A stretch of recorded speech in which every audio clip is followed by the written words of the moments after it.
दिलेला फोटो आहे, हा फोटो जर तुम्हाला समजला तर तुम्हाला सर्व आजाराची लक्षणं तुम्हाला जागीच कळतील.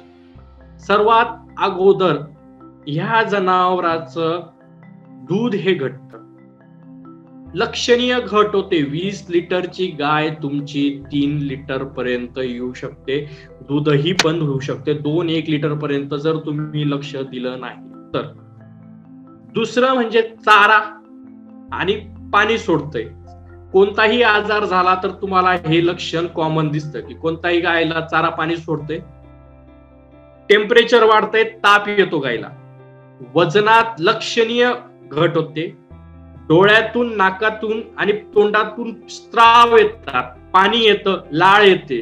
त्यानंतर लसिका गाठी म्हणतात, जसं आपल्या टॉन्सिल्स असतात की आपल्याला काही रोग झाला तर इथं गळ्याखाली गोटीसारखा प्रकार टॉन्सिल्स असतात,